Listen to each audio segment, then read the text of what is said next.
Hi hello SSC RRB ബാങ്കിങ്ങിന്റെ ഒരു official launch കാര്യങ്ങളിലേക്കൊക്കെയാണ് നമ്മൾ പോകുന്നത്. എന്റെ കൂടെ നിങ്ങൾക്ക് അറിയാവുന്ന പോലെ തന്നെ അല്ലെ മാത്സ് മജീഷ്യൻ ആയിട്ടുള്ള ജെറിൻ സാർ ഉണ്ട്.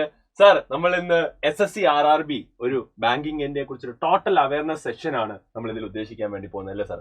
കുറെ മാറ്റങ്ങൾ വരുന്നുണ്ട് അല്ലെ? നമ്മുടെ കേരളത്തിലെ ഒരുപാട് ആളുകൾ അറിയാത്ത ഒരുപാട് മാറ്റങ്ങൾ ഇനി വരാൻ വേണ്ടി പോവാണ്. ആ മാറ്റങ്ങൾ എന്തൊക്കെയാണെന്നൊക്കെയാണ് സാറേ നമ്മൾ ഇനി പറയാൻ വേണ്ടി പോകുന്നത്. എന്താണ് സാർ ഇതിനെ കുറിച്ച് സാറിന് തുടക്കത്തിൽ തന്നെ പറയാൻ വേണ്ടി പോകുന്നത്? ഞാൻ ആദ്യം എനിക്ക് ഏറ്റവും കൗതുകമായി തോന്നിയ ഒരു പേ കമ്മീഷന്റെ കാര്യം സാർ എന്നോട് പറഞ്ഞാണ്. ആദ്യം നമുക്ക് തുടങ്ങാൻ തോന്നുന്നല്ലേ സാറേ? അതായത് ഈ 2026 തുടക്കം ആകുമ്പോഴത്തേക്കിന് പേ 8 വരുന്നുണ്ട്, പേ 8 കമ്മീഷൻ വരുന്നുണ്ട്. അപ്പം നോർമലി ഇപ്പൊ കുറെ പേര് കൃത്യമായ ഒരു ധാരണ നമുക്കില്ല, പക്ഷെ അവർ കുറെ പേര് പറയുന്ന അനുസരിച്ച് ഇപ്പൊ എത്രയാണോ സാലറി അതിന്റെ ഒരു 1.9 into 1.9 ആയിരിക്കും ഓൾറെഡി സാലറി. അതായത് ഇപ്പൊ എത്ര സാലറി ആണോ ഒരു സെൻട്രൽ ഗവൺമെന്റ് ജോലികൾക്ക് ബേസ് ജോലികൾക്ക് കിട്ടുന്ന പോലും അതിന്റെ ഇരട്ടി കിട്ടും. അതായത് ഒരു 40,000-50,000 രൂപ തൊട്ട് എന്ത് ചെയ്യും സ്റ്റാർട്ട് ചെയ്യുന്നല്ലേ? അപ്പൊ ഒരു 40,000 രൂപയാണ് ഇപ്പൊ ഏറ്റവും ചെറിയൊരു ജോലിക്ക് പോലെ ഒരു ബേസ് പേ ആയിട്ട് ഇപ്പൊ വരാനായിട്ട് പോകുന്നത്. ഓക്കെ, അപ്പൊ അത് തൊട്ടായിരിക്കും. അതായത് ഏറ്റവും ചെറിയ ജോലിക്ക് ഒരു 40,000 രൂപ തൊട്ട് ലക്ഷങ്ങൾ വരെ എന്ത് ചെയ്യാം സാലറി കിട്ടുന്ന സാധ്യതയുള്ള ഒരു ഏരിയയാണ് ഗവൺമെന്റ്, ഈ പറയുന്ന സെൻട്രൽ ഗവൺമെന്റ്. അപ്പൊ അതാണ് ഏറ്റവും വലിയ ഓപ്പർച്യൂണിറ്റി എന്ന് പറഞ്ഞാൽ സാറിന്റെ നിന്ന് ഞാൻ മനസ്സിലാക്കിയിട്ടുള്ളത്. അപ്പം ഏറ്റവും നമ്മൾ എന്തായാലും നമുക്ക് കിട്ടുന്ന സാലറി ഒക്കെ ഏറ്റവും ഡിസൈഡിങ് ആണ്. അപ്പൊ ചെറിയ എഫേർട്ട് ഇട്ടാൽ പോലും ഏറ്റവും ചെറിയ ജോലിക്ക് പോയിട്ട് നിങ്ങൾ എഫേർട്ട് ഇടുന്ന കൂടുന്നതനുസരിച്ച് ലക്ഷങ്ങൾ വരെ സാലറി ഇരട്ടി. ഇപ്പൊ എന്താണ് സെൻട്രൽ ഗവൺമെന്റ് കിട്ടുന്നത്?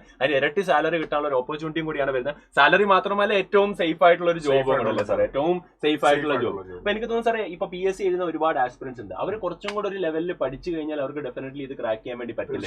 അതാണ് ഇതിന്റെ ഒരു ഓപ്പർച്യൂണിറ്റി എന്ന് പറയുന്നത് സാറേ. ശരിക്കും നമ്മുടെ നാട്ടില് കുറച്ചധികം ആളുകൾ മാത്രമേ ഇതിനെക്കുറിച്ച് ഫോക്കസ് ചെയ്ത് പഠിക്കുന്നുള്ളൂ.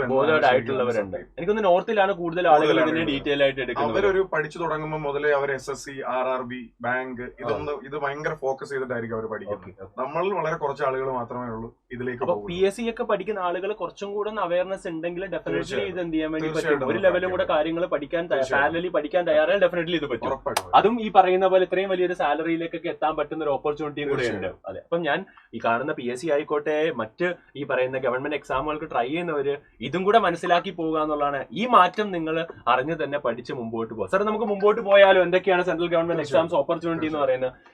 ഇപ്പോ ഇതിനകത്തില് കൂടുതലും പ്രധാനമായിട്ടുള്ള SSC RRB ഇതാണ്. അപ്പൊ എനിക്ക് പറയേണ്ട ജെറിൻ സാറ് ഇനി ഫുൾ ടൈം ഇതിലും കൂടെ എന്ത് ചെയ്യും 100% ഇതിനെ ഹെഡ് ചെയ്യാൻ വേണ്ടി പോകുകയാണ് SSC RRB ബാങ്കിങ്ങിനെ ടോട്ടലി. അപ്പൊ ആ ഒരു കാര്യവും കൂടെ ഞാൻ SSC പറഞ്ഞു തുടങ്ങുമ്പോൾ ഇവിടെ പറയുകയാണ് ഞാൻ. അതുകൊണ്ട് സാർ ഓൾറെഡി അതിലുണ്ട്. അതിൽ ഏറ്റവും കൂടുതൽ ഫുൾ ടൈം സാർ അതിനു വേണ്ടിയും കൂടെ സപ്പോർട്ട് ചെയ്യുന്ന രീതിയിൽ ഒരു പ്ലാനുമായിട്ടാണ് സാർ നിങ്ങളോടൊപ്പം ഉണ്ടാകുക. ഇപ്പം അല്ലേ സാർ, ഇപ്പം RRB കൂടാണ്ട് SSC ബാങ്കിങ് എല്ലാത്തിലും സാറ് 100% ഡെഡിക്കേറ്റഡ് ആയിട്ട് ഓൾറെഡി ഉള്ളതിനേക്കാൾ കൂടുതൽ ടൈം ഇതിലേക്ക് സ്പെൻഡ് ചെയ്യാനും കൂടെ സാറ് ശ്രമിച്ചുകൊണ്ടിരിക്കുകയാണ് അല്ലേ സാർ? നമ്മൾ തകർക്കോ ഇത്തവണ? ഉറപ്പായിട്ട് തകർക്കും. അപ്പൊ സാർ SSC എന്തൊക്കെയാണ്? SSC പ്രധാനപ്പെട്ട 3 എക്സാമുകളാണ് നമ്മൾ ഈ കാണിച്ചേക്കുന്നത്. ഒന്ന് CGL, അതായത് ഡിഗ്രി ലെവൽ എക്സാം ആണ്. പിന്നെ CHSL, ഒരു ഹയർ സെക്കൻഡറി ലെവൽ എക്സാം ആണ്. പിന്നെ GD കോൺസ്റ്റബിൾ. ഇത് മൂന്നും ഒരു 10th ലെവൽ എക്സാം ആണ്. ഇത് മൂന്നും ഏകദേശം നല്ല വേക്കൻസികൾ എല്ലാ വർഷവും കൃത്യമായ ഒരു കലണ്ടർ ഉണ്ട്. ഇപ്പോ ഈ വർഷം CGL ഇപ്പൊ വിളിച്ചിട്ടുണ്ട്. ഓഗസ്റ്റിൽ എക്സാം നടക്കാൻ പോവാ. ഏകദേശം 14,000 വേക്കൻസികൾ ഇതിനകത്ത് റിപ്പോർട്ട് ചെയ്തു. കഴിഞ്ഞ വർഷത്തെ CHSL വന്നിട്ടില്ല, ഹയർ സെക്കൻഡറി ലെവൽ എക്സാം ആണ്. അതൊരു 3,500 വേക്കൻസികളുണ്ട്. കഴിഞ്ഞ വർഷത്തെ GD കോൺസ്റ്റബിളിലേക്ക് വരുമ്പോൾ ഏകദേശം 40,000-46,000 വേക്കൻസികൾ വരുന്നു. അപ്പൊ എന്ന് പറഞ്ഞു കഴിഞ്ഞാൽ നമ്മുടെ ഇവിടുത്തെ LD ക്ലർക്കിന്റെ 3 ഓപ്ഷൻ പോലെ തന്നെ SSC പോലെ 3 ഓപ്ഷൻ. ഇത് +2 ലെവല്, ഇത് 10th ലെവല്. ഇതാണ് പ്രധാനപ്പെട്ട കഴിഞ്ഞ വർഷം ഇവിടുത്തെ പോലെ തന്നെ പ്രിപ്പറേഷൻ ലെവലുകൾ മാറിക്കൊണ്ടിരിക്കുന്നു എന്ന് മാത്രമേ ഉള്ളൂ. അപ്പൊ ഏകദേശം നോക്കുമ്പോൾ ഒരു 1,00,000 അടുപ്പിച്ച് എല്ലാ വർഷവും കൃത്യമായ കലണ്ടർ ഇട്ട് കൃത്യമായ രീതിയിൽ എക്സാം നടത്തി കൃത്യമായി അപ്പോയിന്റ് ചെയ്ത് പോകുന്നുണ്ട്. 1,00,000 വേക്കൻസി. ഗ്രേറ്റ്. അപ്പൊ ആ ഓപ്പർച്യൂണിറ്റി ആണ് കേരളത്തിലുള്ള ആളുകളും പാരലലി യൂസ് ചെയ്യേണ്ടത്. കുറെ പേര് അറിയാതെ പോകുന്നു. അതെ, അത് അറിഞ്ഞാൽ മാത്രമേ ഈ പറയുന്ന സാലറി സ്കെയില് കാര്യങ്ങളൊക്കെ അറിഞ്ഞു കഴിഞ്ഞാൽ നിങ്ങൾക്ക് അത് ഏറ്റവും വലിയൊരു ഓപ്പർച്യൂണിറ്റി വരെയാണ്. സാലറി സ്കെയിലൊക്കെ ഡബിൾ ആകാൻ വേണ്ടി പോകുക എന്നുള്ള കാര്യം കൂടെ ഓൾറെഡി നമ്മൾ പറഞ്ഞു. സാർ, RRBയിൽ വരുമ്പോഴത്തേക്കിന് RRB NTPC ഇപ്പൊ നടക്കുന്നുണ്ട് എക്സാം. അതായത് നോൺ ടെക്നിക്കൽ പോപ്പുലർ കാറ്റഗറി എന്ന് പറയും. അതില് അണ്ടർ ഗ്രാജുവേറ്റ് ഉണ്ട്, ഗ്രാജുവേറ്റ് ലെവൽ എക്സാം ഉണ്ട്. അതിപ്പോ നടന്നു പോകുന്നുണ്ട്. ഇപ്പോഴത്തെ വർഷം 14,000 വേക്കൻസി ഈ വർഷം നടന്നിട്ടുണ്ട്, നമുക്ക് റിപ്പോർട്ട് ചെയ്തിട്ടുണ്ട്. ഇനി ഇപ്പൊ ഗ്രൂപ്പ് ഡി വിളിച്ചിട്ടുണ്ട്. 36,000-ഓളം അടുപ്പിച്ച് വേക്കൻസികൾ ഉണ്ട്. ഒന്ന് ശ്രമിച്ചു കഴിഞ്ഞാൽ ഏറ്റവും വേഗത്തിൽ കിട്ടാവുന്ന റെയിൽവേയുടെ ഏറ്റവും ബേസ് ജോലിയാണ് ഈ ഗ്രൂപ്പ് ഡി എന്ന് പറയുന്നത്. അപ്പം ഈ പറയുന്ന പോലെ SSCയും RRB ഒക്കെ സിലബസ് ഓൾമോസ്റ്റ് സെയിം ഉണ്ട്, എന്നാൽ ചെറിയ വ്യത്യാസങ്ങളുണ്ട്. അപ്പം പക്ഷെ ഇത് രണ്ടും നമുക്ക് എന്താണ് 1.5 ലക്ഷം 2 ലക്ഷം വേക്കൻസി ഉള്ള 2 ഓപ്പർച്യൂണിറ്റികളാണ് എന്നുള്ളതാണ്. ഈ ഓപ്പർച്യൂണിറ്റി വേക്കൻസിയാണ് ഇവിടുത്തെ ഏറ്റവും ഇവിടെ കാണിച്ചിട്ടുള്ളത്. ഇപ്പൊ ALP അസിസ്റ്റന്റ് ലോക്കോ പൈലറ്റ് 10,000 വേക്കൻസികൾ വന്നിട്ടുണ്ട്. അതുപോലെ തന്നെ ജൂനിയർ എഞ്ചിനീയർ 7,000 വേക്കൻസികൾ നിലവിൽ വന്നിട്ടുണ്ട്. അതുപോലെ തന്നെ ടെക്നീഷ്യന്റെ ഒരു വേക്കൻസി ഇപ്പൊ വിളിച്ചിട്ടുണ്ട് 6,000 വേക്കൻസികൾ. അപ്പൊ ഏകദേശം നോക്കുമ്പോൾ ഇത് ഒരു 1 ലക്ഷത്തോളം വേക്കൻസികൾ 2 ലക്ഷം വേക്കൻസി എല്ലാ വർഷവും കൃത്യമായ കലണ്ടർ ഇട്ട് ഇപ്പോ റെയിൽവേ ഇപ്പോഴാണ് കുറച്ചും കൂടെ കൃത്യമായും എല്ലാ വർഷവും നടക്കുന്നു എന്നുള്ള രീതിയിലേക്ക് വന്നിട്ടുണ്ട്.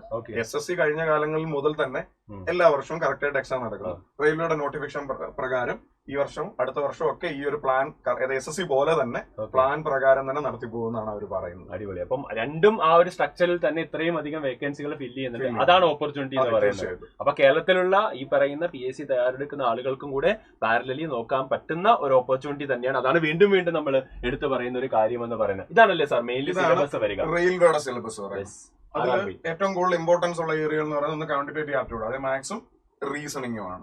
ഇത് രണ്ടിനുമാണ് കൂടുതൽ വെയിറ്റേജ് ഉള്ള കാര്യങ്ങൾ എന്ന് പറയുന്നത്. അപ്പൊ ഇതിന്റെ രണ്ടിന്റെയും സിലബസ്, ഇനി RRB ആയാലും SSC ആയാലും സിലബസ് ഏകദേശം ഒരുപോലെയാണ്. അപ്പൊ പരീക്ഷകളുടെ റേഞ്ചുകൾ മാത്രമേ മാറുന്നുള്ളൂ. പിന്നെ റെയിൽവേയിൽ വരുന്ന ക്വസ്റ്റ്യൻ ഡിഫിക്കൽട്ടി ലെവൽ മാത്രമേ മാറുന്നുള്ളൂ. ഓരോ പരീക്ഷ സെയിം ആണ്. പഠിക്കേണ്ട കൺസെപ്റ്റുകളും കാര്യങ്ങളും എല്ലാം ഏകദേശം സെയിം തന്നെയാണ്. ഒരു ലെവൽ ഓഫ് ചോദ്യങ്ങൾ കൂടുതൽ പഠിച്ചു കഴിഞ്ഞാൽ അതിനുള്ള ഓപ്പർച്യൂണിറ്റി കൂടുതൽ കിട്ടും. പിന്നെ മൂന്നാമത് ഒരു സാധനം ജനറൽ അവയർനെസ് ആണ്, അതായത് GK പോർഷൻസ് റെയിൽവേ. അതായത് ഇതിൽ കൂടുതലും വരുന്ന സയൻസിന്റെ ഏരിയകള്, പിന്നെ ഈ കോൺസ്റ്റിറ്റ്യൂഷൻ, അതുപോലെ തന്നെ ഹിസ്റ്ററി, എക്കണോമിക്സ്, പിന്നെ സ്റ്റാറ്റിക് GK എന്ന് പറയുന്നത്, അതായത് നമ്മുടെ മോണമെന്റ്സ്, ഡാൻസ് ഫോംസ്, ക്യാപിറ്റൽസ്, ഇങ്ങനെയുള്ളത്. ഇത് മാത്സിനും റീസണിങ്ങിനുമാണ് ഇവിടെ കൂടുതൽ ഇമ്പോർട്ടൻസ്. മറ്റേത് നമ്മൾ വിചാരിക്കും ഒത്തിരി വാസ്റ്റ് ആയിട്ട് പഠിക്കണം. സ്ഥിരമായി കാണുന്ന കുറെ ചോദ്യങ്ങളുണ്ട്, സ്ഥിരമായി കാണുന്ന റെയിൽവേ SSCക്ക് പഠിക്കേണ്ട കുറെ ഏരിയകളുണ്ട്. ഈ ഏരിയകൾ കൃത്യമായി ഒന്നൊരു 7-8 മാസം എടുത്ത് പഠിക്കുവാണെങ്കിൽ ഒരു പ്രാവശ്യം ഈ റെയിൽവേയുടെ സിലബസ് ഒന്ന് കംപ്ലീറ്റ് ചെയ്താൽ പിന്നീട് എഴുതുന്ന എല്ലാ എക്സാമുകളും നമ്മൾ ഈ കറണ്ട് അഫയേഴ്സ് മാത്രം ജിയുടെ ഭാഗമായിട്ട് ഒന്ന് അപ്ഡേറ്റ് ചെയ്തുകൊണ്ട് മാത്രം ഇരുന്നാൽ മതി.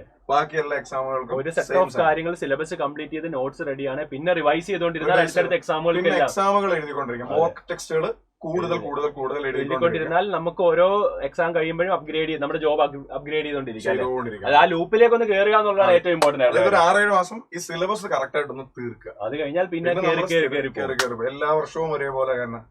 ഇനി SSCയിലേക്ക് വരുമ്പോൾ ഇതിന്റെ സിലബസിൽ ആകെ വരുന്ന വ്യത്യാസം എന്ന് പറയുന്നത് ഇതിന്റെ കൂട്ടത്തിൽ ഇംഗ്ലീഷും കൂടെ ഉണ്ട്. ഇംഗ്ലീഷിനും കൂടെ കുറച്ചുകൂടെ ഇത് മൂന്നും കൂടാണ്ട് ഇംഗ്ലീഷും കൂടെ ആഡ് ചെയ്താൽ SSC ആയി. ഓക്കെ, അടിപൊളി. അപ്പൊ അതാണ് നമ്മുടെ RRB സിലബസും SSC സിലബസും എന്ന് പറയുന്നത് വ്യത്യാസം. യെസ്. അപ്പം നമ്മുടെ ടീം നമുക്ക് പറയേണ്ട ആവശ്യമില്ല, ഏറ്റവും ബെസ്റ്റ് ടീം നിങ്ങൾക്ക് ഓൾറെഡി ഉണ്ട്. അതിനോടൊപ്പം ജനൻ സാറും കൂടെ കൂടുമ്പോഴത്തേക്കും ഞാൻ മുമ്പോട്ട് കൂടുതൽ പറഞ്ഞു നിൽക്കുന്നില്ല. മാത്സും തൊട്ട് മാത്സ് ആണ് ഏറ്റവും ഇമ്പോർട്ടന്റ്, അതുൾപ്പെടെ സാറ് സെറ്റാക്കി തരും. അപ്പൊ ടീം നിങ്ങളുടെ കൂടെ ഉണ്ടാകും. അത് ഓൺലൈൻ ആയാലും ഓഫ്ലൈൻ ആയാലും നമ്മൾ കൃത്യമായി നിങ്ങളോടൊപ്പം ഉണ്ടാകും എന്നുള്ള കാര്യമാണ് എടുത്തു പറയേണ്ടത്. ആരെയും കുറിച്ച് നമ്മൾ ഡീറ്റെയിൽ ആയിട്ട് പറയേണ്ട ആവശ്യമില്ല, എല്ലാവരും ബെസ്റ്റ് ആണ്, അല്ലേ സാർ? ജെറിൻ സാറ് അത്രയും കോൺഫിഡൻസോടുകൂടി നിങ്ങളോട് സംസാരിക്കുന്നുണ്ടെങ്കിൽ ആ ടീമിൽ സാറ് തന്നെ കോൺഫിഡന്റ് ആണെങ്കിൽ ഡെഫിനറ്റ്ലി നിങ്ങൾക്കറിയാം നമ്മളത് ക്രാക്ക് ചെയ്യുക തന്നെ ചെയ്യും. ഇതാണല്ലേ സാർ നമ്മൾ RRB 2 കോഴ്സുകളാണ് ഓൺലൈനിൽ നമ്മളിപ്പോ ക്ലാസ്സുകൾ സ്റ്റാർട്ട് ചെയ്യുന്നുണ്ട്. ഓൾറെഡി നമുക്ക് കുറെ ഉണ്ട്.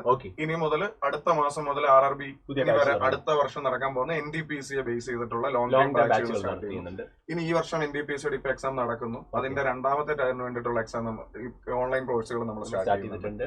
അതുപോലെ തന്നെ ഇനി ഓഫ്ലൈൻ ആയിട്ടാണ് പഠിക്കാൻ ആഗ്രഹിക്കുന്നവരാണെങ്കിൽ ഇപ്പൊ നമ്മളിപ്പോ തിരുവനന്തപുരത്ത് ഗ്രൂപ്പ് ഡിയുടെ ബാച്ച് സ്റ്റാർട്ട് ചെയ്തു, കോഴിക്കോട് സ്റ്റാർട്ട് ചെയ്തു, പാലക്കാട് സ്റ്റാർട്ട് ചെയ്തു. ഇത് മൂന്നിടത്തും നമ്മൾ RRBയുടെ ഓഫ്ലൈൻ ക്ലാസ്സുകൾ നമ്മൾ സ്റ്റാർട്ട് ചെയ്തിട്ടുണ്ട്. നല്ല റെസ്പോൺസ് ആയിട്ട് മുമ്പോട്ട് പോകുന്നു.